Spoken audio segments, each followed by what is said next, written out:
Сәлем бәріне, бүгін біз 15-4 есепті шығарамыз. Бұл жерде бізге көп мүшені көбейткіштерге жіктелінеді есепті ал бастайық. Ең бірінші байқаған боларсыздар, бұл жерде бізде барлық сандар 0,100-25 санына бөлінеді. Яғни біз бұл затты қалдырмай жазып алайық.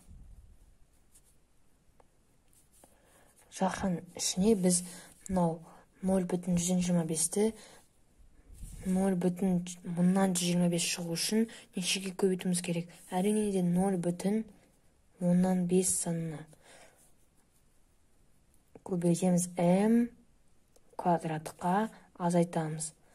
Бірге қосамыз 0,125 m-ға.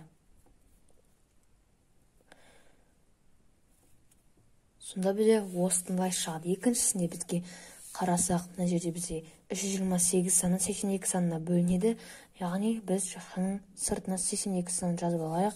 Қасына t-ны жазып, t квадрат жазып алайық, k квадраты жазып алайық.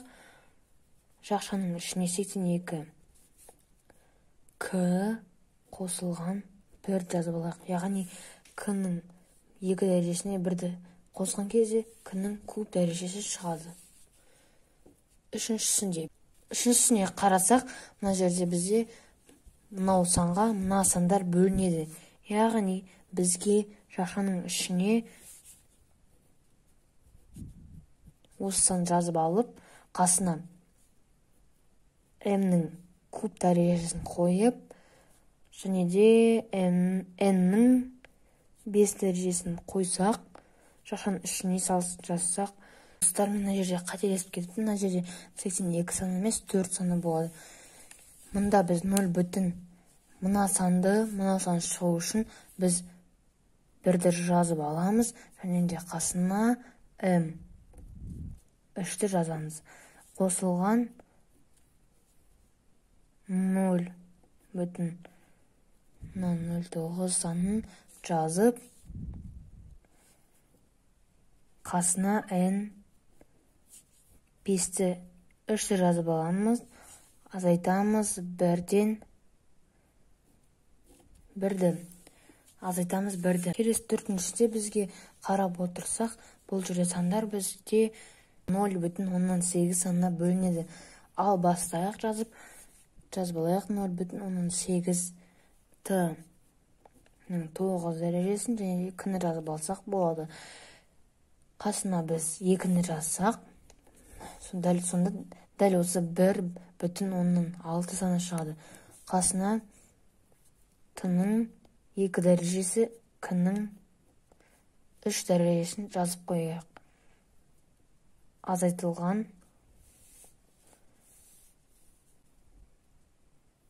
4-ті жазамыз, себебі 0,18-ті 4-ке көбейткен кезде 3,2 саны шығады.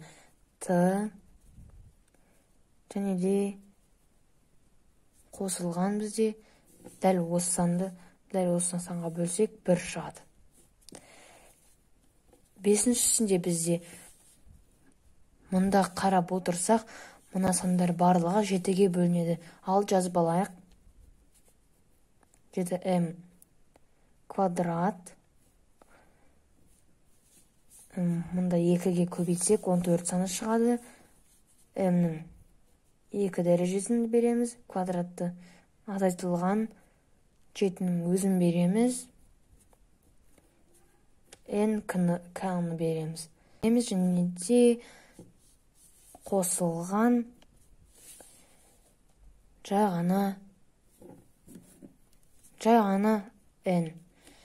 Алтыншысында бізде бұл жерде сандардың барлығы бізде 4-ке бөлінеді. Минус 4-ке бөлінеді. Минус 4-ті куб, k куб. Жақшаның ішінде мұнда біз 2-ге көбейтсек, минус 8 саны шығады. Сонда осылайынан қалады.